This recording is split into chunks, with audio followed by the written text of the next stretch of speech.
Assalamualaikum warahmatullahi wabarakatuh, Bobotoh. Siapa nih di sini yang masih terngiang-ngiang tentang laga tadi malam antara Persib melawan Western Sydney Wanderers?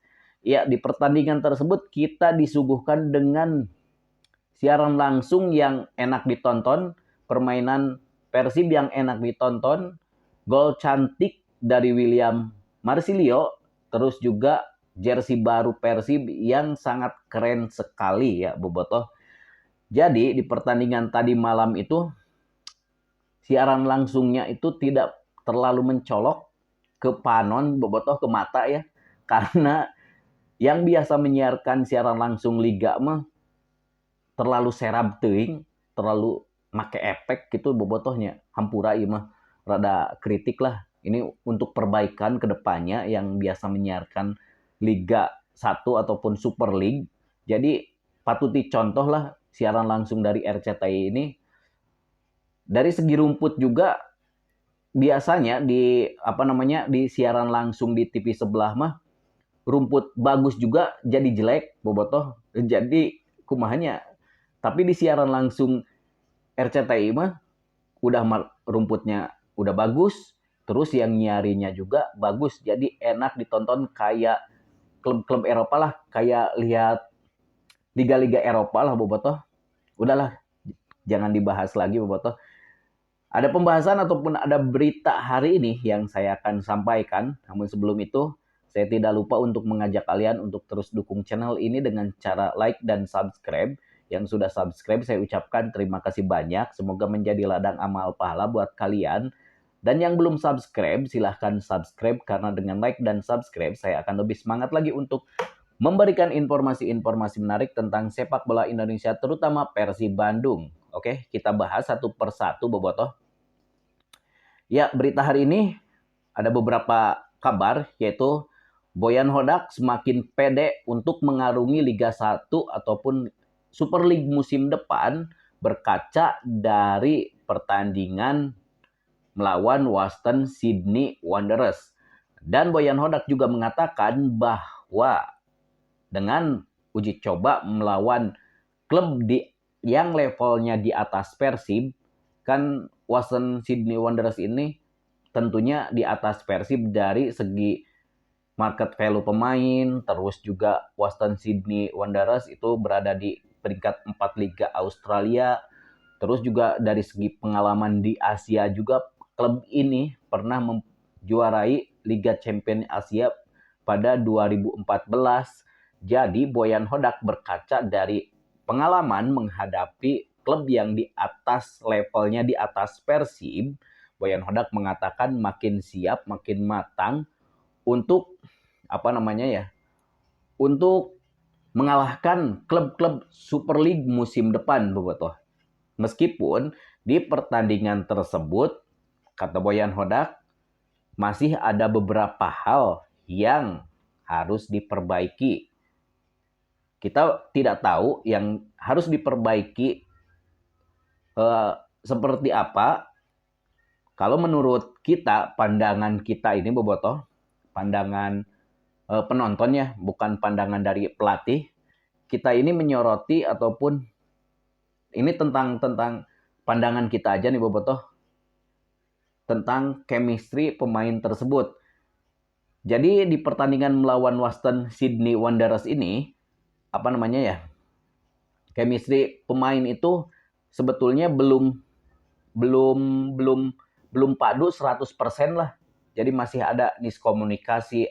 Kita lihat di beberapa momen bobotoh masih ada kesalahan-kesalahan yang dilakukan oleh para pemain Persib, di antaranya Kakang Rudianto yang back pass kepada William Marsilio, Julio Cesar, dan Julio Cesarnya on out position, bola direbut oleh pemain Western Sydney Wanderers dan hampir saja masuk. Untung ada Teja Paku Alam yang berhasil mengamankan bola tersebut. Disitulah kemungkinan Boyan Hodak di sesi konferensi pers setelah laga melawan Western Sydney Wanderers mengatakan bahwa masih ada kekurangan yang harus diperbaiki. Kemungkinan itu satu. Dan juga tentang fisik, itu kemungkinan bahwa di pertandingan tadi malam bobotoh, kita masih kita masih melihat bahwa para pemain Persib ini belum 100%, fisiknya belum 100% full. Masih beberapa masih sekitar 80%. Ini pandangan kita aja nih bobotoh. Masih sekitar 80%. Jadi ada beberapa pemain yang masih ngos-ngosan. Jadi ada beberapa pemain juga yang masih kurang bugar lah. Masih terlalu Jadi di antaranya ada Uliam Baros yang itu bukan leur, lapangnya bukan leur, jadi tisoledat. Jadi body balance-nya itu, jadi Uliam Baros itu saat mengejar bola rada totolonjongan ke hareup. Jadi jigana itu bukan leur dari lapang, jigana fisiknya belum terbentuk 100% juga bobotoh. Jadi kemungkinan itu yang akan disorot oleh Boyan Hodak ataupun yang akan diperbaiki oleh Boyan Hodak sebelum Liga Super League dimulai pada 9 Agustus melawan Semen Padang dan pada 13 Agustus melawan Manila Rangers ya kalau tidak salah. Oke, itu bahasan pertama. Dan ada juga bahasan kedua. Apa yang ditakuti oleh pelatih Waston Wanderers ternyata kejadian juga di laga tersebut. Ya, sebelum laga melawan Persib Bandung, pelatih Waston Wanderers ini mengatakan sangat menyoroti pemain yang bernomor 7. Dia mengatakan bahwa pemain ini sangat berbahaya sekali. Dan terbukti setelah laga melawan Persib, pelatih Waston Wanderers ini mengatakan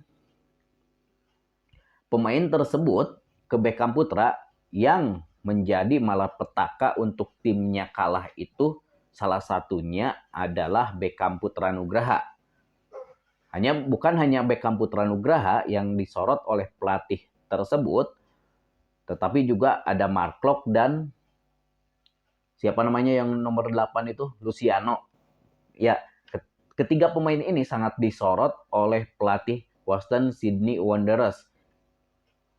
Dia mengatakan bahwa kekalahan timnya adalah peran dari 3 pemain ini. Uliam Baros,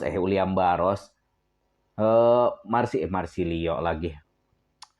Luciano yang menjadi metronom di lini tengah sangat baik untuk mengalirkan bola ke sisi kanan ataupun ke sisi kiri. Sedangkan pelatih Waston Sydney Wanderers ini menyorot Beckham Putra, skillnya yang sangat padu sekali, skillnya yang sangat mumpuni, bisa meliuk-liuk di sisi kiri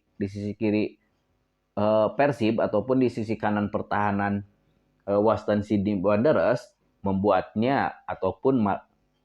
para pemainnya tersebut kehilangan ataupun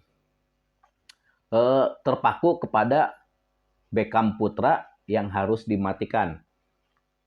Itu kata pelatih Waston Sydney Wanderers setelah pertandingan menghadapi Persib di sesi konferensi pers. Itu kemungkinan berita yang saya bahas hari ini.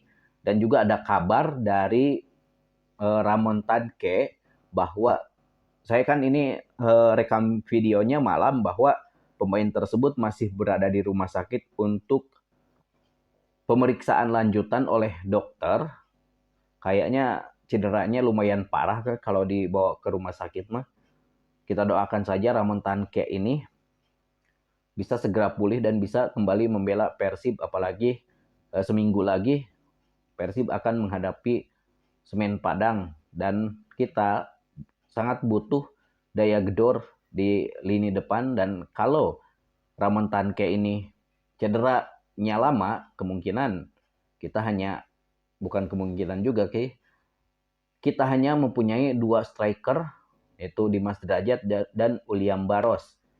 Dan keduanya, Uliam Baros maupun Dimas Derajat, belum terbukti ketangguhannya untuk membobol lawan. Dari dua laga Persib ataupun dua gol yang dicetak Persib itu berasal dari William Marsilio. Jadi kita butuh predator-predator yang akan mengguncang ataupun menjebol lawan-lawan di Super League musim depan. Kita doakan saja Ramon Tanke segera pulih bobotoh. Mungkin itu pembahasan hari ini. Semoga kalian sehat-sehat selalu. Terima kasih yang sudah menonton. Wassalamualaikum warahmatullahi wabarakatuh.